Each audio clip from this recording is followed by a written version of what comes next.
Hi, it's Ted Lango with WFMLabs. Just a quick 10-minute explainer video on some new features that we've set up on our website.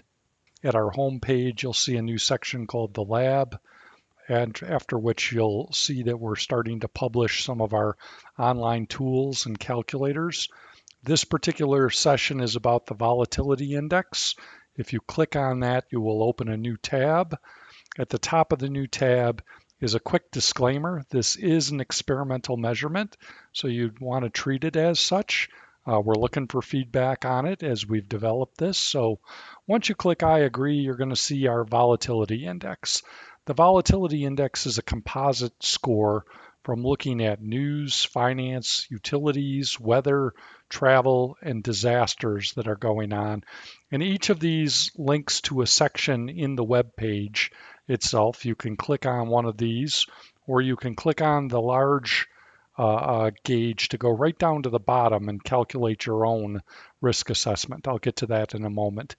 But each of these basically are updated several times a day based on what's going on in the conditions across news, financial markets, utilities, weather, travel, and disasters.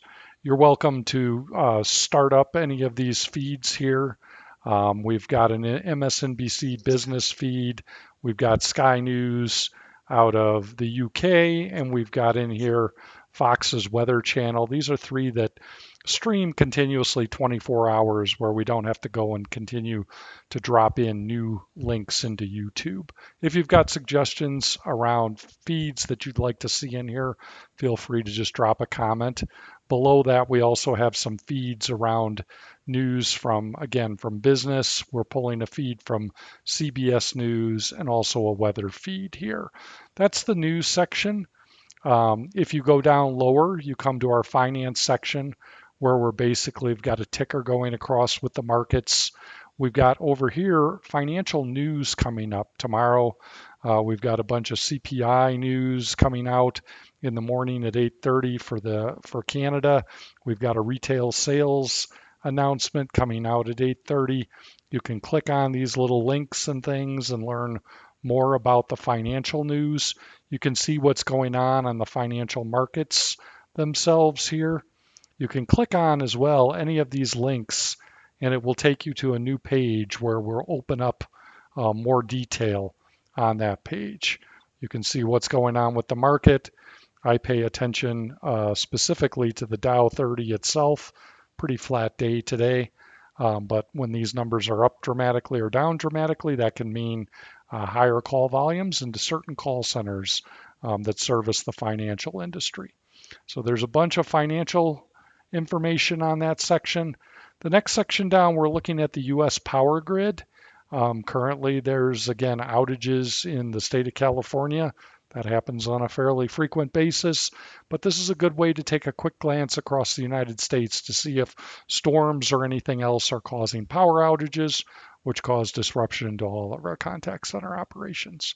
We have links over here to networks. These links up top will open up new pages over to Down Detector to tell us if there's something going on with the major players out there. This is both networks and services, so you've got a mix of things like Verizon, AT&T, but you also will see things like applications of Call of Duty, the game, or Twitter itself. We've also got some platforms down here where we can go and check on the status of Zoom, WebEx, if there's outages across the major cloud providers themselves. Below that, we come to our weather section. Here you can take a quick look at what's going on. You can scroll in, scroll out of windy to see what's going on from a radar standpoint. You can also change these up here if you want to look at a different view, rain, thunder, clouds, those types of things. These are all interactive. We scroll down a bit lower and we get what I think is a real important map to look at, the one-day convective outlook from NOAA itself. And then also whether or not there's current tornado and severe storm warnings going on. In fact, again, there are quite a few. You can click on any of these. It will open up and show you, where the current tornado watches and warnings are. Again, important in terms of impacts to our contact center operation. We also have a section here below for hurricanes themselves. just tracking what's going on across the Atlantic and Pacific if there's any hurricanes brewing, which always impact all of our operations. The next section down is a quick look at travel. We've got really three views here. You can look across via FlightAware in terms of airport delays, and you can glance here at the Google Maps just in terms of road delays. As I'm recording this, it is the end of the day, so we see a lot of traffic in major metropolitan areas, but a good way to get a quick glance of how much green or red or orange is on the roadways.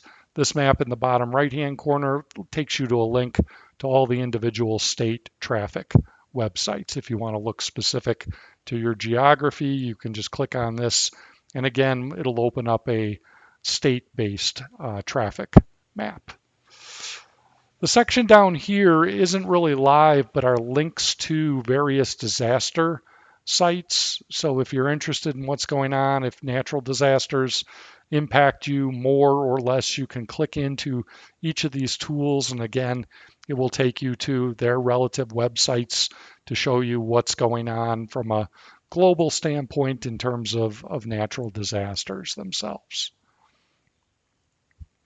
Finally, the last section is really just kind of a quick flash across the United States right now of what the skies look like. This is courtesy of WeatherStem. These refresh every minute or two to just sort of show you the sky's cloudy, gray, big storms. Looks kind of gray in Syracuse right now, like they're getting some thunderstorms. But you can scan down and take a look across most of the United States, and we threw in Nassau. Final section is down here is if you're looking to score your own volatility index here. But basically this section here allows you to say, hey, we see it's a 4.2 volatility for today. That's us looking at the real-time data and setting these levers. But you may have different aspects that you see that we don't see. You know, perhaps you're aware of utility outages that are more impacting operations than what we're seeing out here. Or if some of these things don't impact you, if you're in the travel industry, maybe finance isn't important, or maybe the reverse is true. And if you're in the financial industry, you know, travel delays aren't as important. So as these are scaled up and down, you can also choose to exclude these or include these categories when you sit here and assess your own impact. So any one of these can be excluded or included. And then the last one that we added was an internal factor. Of course, we can't see what's impacting individual businesses, but maybe you've gone through, you know, a huge upgrade in your mainframe system and you got a lot of potential volatility today.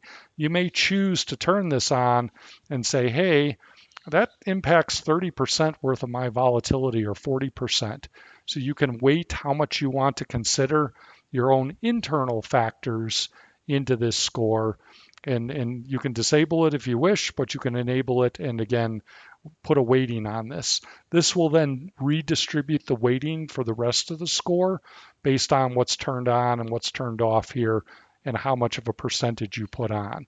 So effectively, if I said 20% of my impact is from internal issues, and today I feel that's an 8, very high risk, then it will distribute the other 80% across the last 4 categories that I've left on. Finally, if you want to give feedback here, you're welcome to click and say, hey, we're seeing moderate risk. We're in the healthcare industry and it's impacted by XYZ. Don't put any personal company or proprietary information in here. This is just a feedback mechanism that we may incorporate, you know, into future iterations on this volatility index. So that's just a quick overview of our OVIX or operational volatility index. We just built this. Looking forward to hearing from everybody around feedback. What more can we add? How can we change it? Is it useful? Love to hear from the community. Thanks.